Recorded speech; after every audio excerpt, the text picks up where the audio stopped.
wabarakatuh. Salam sejahtera bagi kita semua. Yang terhormat Bapak dosen pengampu mata kuliah Manajemen Sumber Daya Manusia, Bapak Wawan Saputra, MM.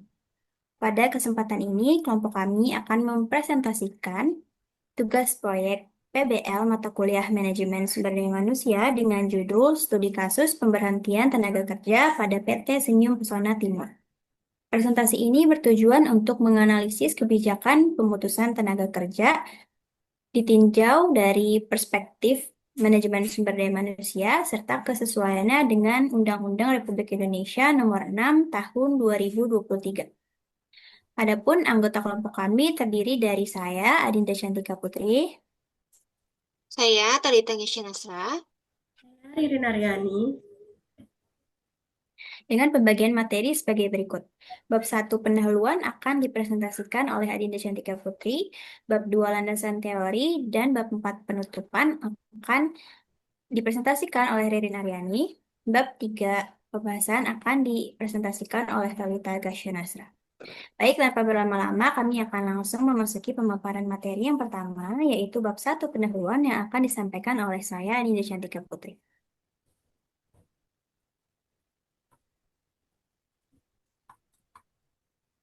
Satu pendahuluan yang pertama dari latar belakang. Manajemen sumber daya manusia memiliki peran yang sangat penting dalam mengelola tenaga kerja, termasuk dalam pengambilan keputusan terkait pemutusan hubungan kerja atau PHK.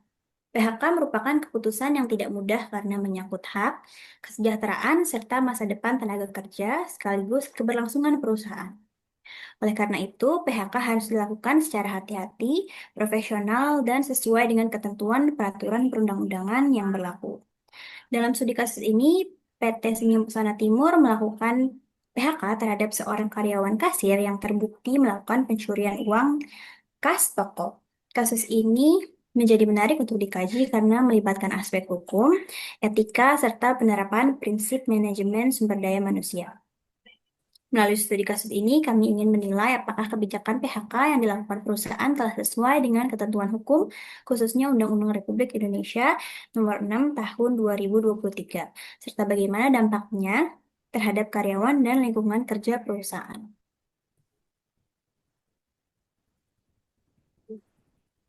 Selanjutnya, rumusan masalah. Berdasarkan latar belakang tersebut, maka rumusan masalah dalam penelitian ini adalah yang pertama, bagaimana pelaksanaan kebijakan pemutusan hubungan kerja atau PHK di PT Senyum Pesona Timur. Kedua, bagaimana proses dan penyelesaian PHK yang dilakukan oleh PT Senyum Pesona Timur terhadap karyawan yang bermasalah.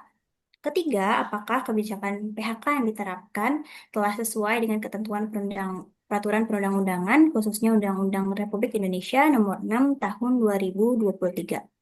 Keempat, bagaimana dampak pelaksanaan PHK terhadap tenaga kerja dan lingkungan kerja perusahaan.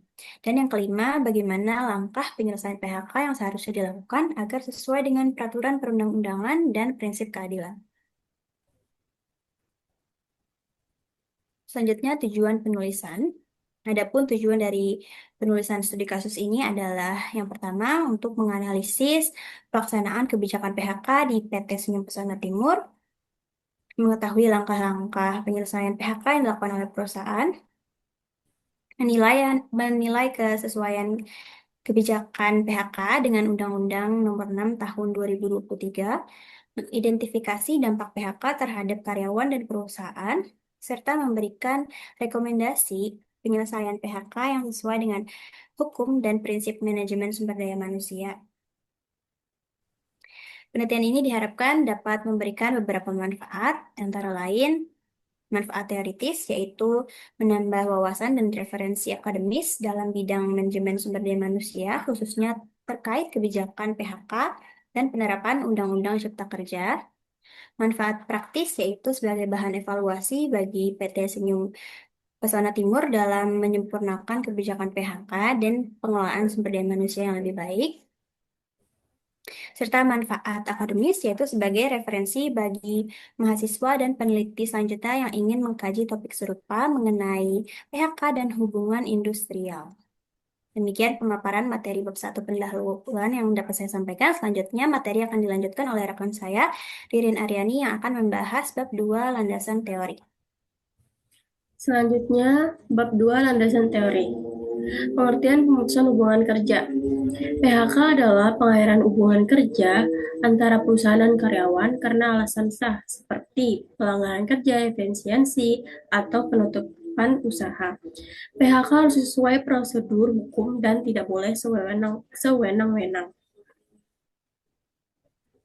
Selanjutnya ada pemutusan hubungan kerja dalam manajemen sumber daya manusia.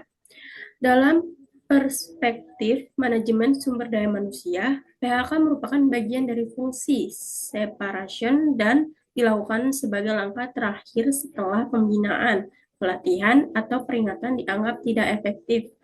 PHK tidak hanya menandai berakhirnya hubungan kerja, tetapi juga bertujuan menjaga disiplin, integritas, dan keberlangsungan perusahaan.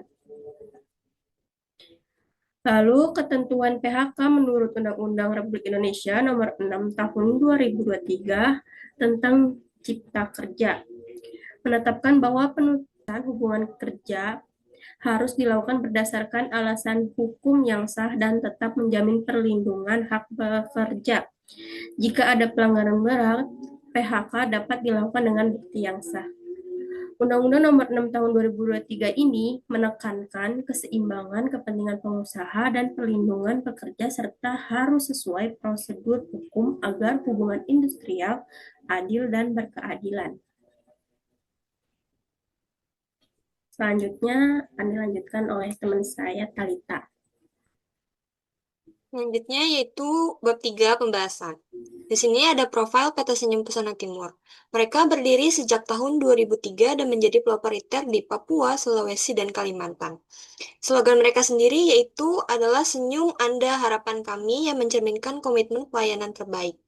Mereka menyediakan peralatan rumah tangga dan kebutuhan horeca, hotel, restoran, dan kafe. Budaya kerja mereka itu ada jujur, bertanggung jawab, peduli, inovatif, partnership, dan fun.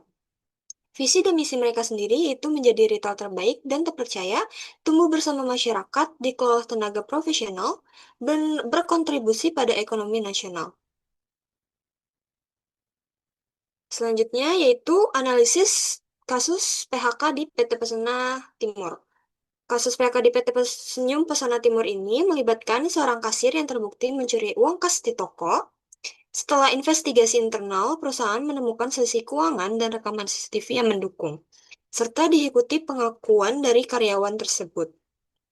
Perusahaan sendiri menilai tindakan ini sebagai pelanggaran berat yang tidak bisa diselesaikan melalui pembinaan, peringatan, atau mutasi.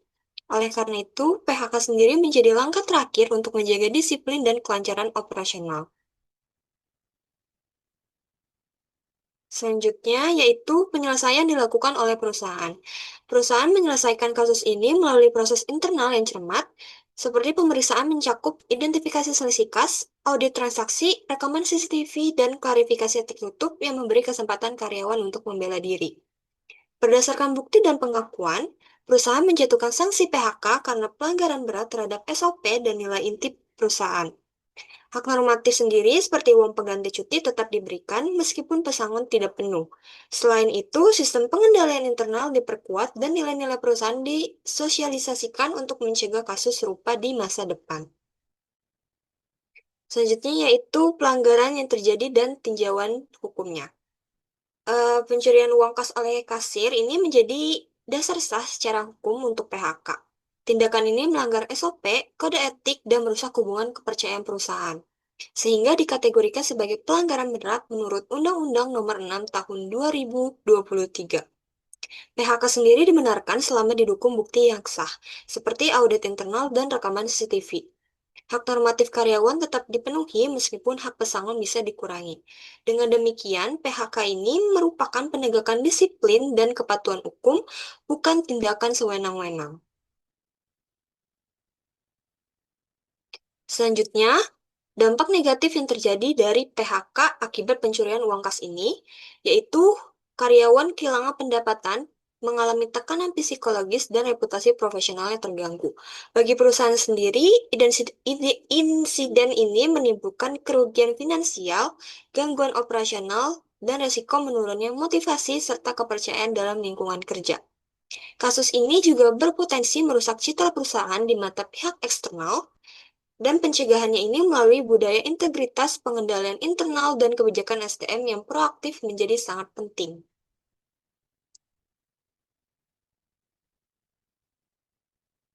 Selanjutnya, penyelesaian yang seharusnya dilakukan yaitu yang pertama, memastikan setiap pelanggaran dibuktikan secara objektif dengan audit dan rekaman CCTV, lalu lakukan klarifikasi terbuka dan beri kesempatan karyawan untuk membela diri, dan dokumentasikan seluruh proses secara tertulis sebagai bukti kepatuhan hukum. Dan selanjutnya, penuhi hak normatif karyawan sesuai undang-undang meski PHK dilakukan akibat pelanggaran berat.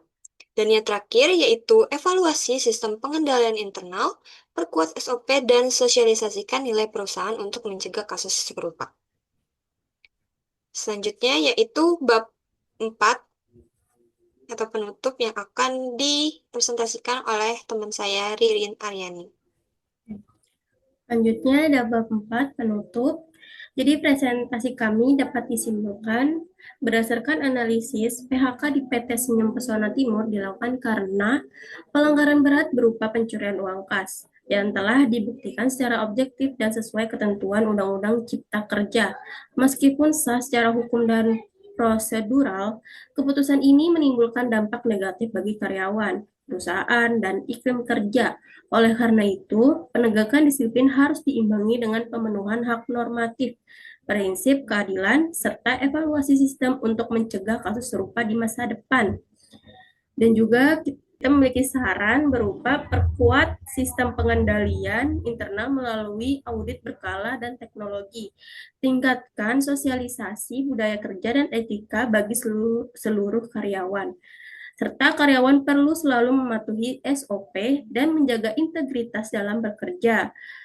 Dan untuk penelitian selanjutnya, dapat mengembangkan kajian dengan metode dan objek yang lebih beragam untuk analisis PHK yang lebih komprehensif. Terima kasih kepada seluruh pemateri atas penyampaian materi yang sangat jelas dan sistematis. Demikian presentasi kelompok kami mengenai studi kasus pemberhentian tenaga kerja pada PT Senyum Pesona Timur. Kami menyadari bahwa presentasi ini masih memiliki keterbatasan. Oleh karena itu, kami sangat mengharapkan saran dan masukan yang membangun. Sekian dari kami. Wassalamualaikum warahmatullahi Warahmatullahi wabarakatuh. wabarakatuh.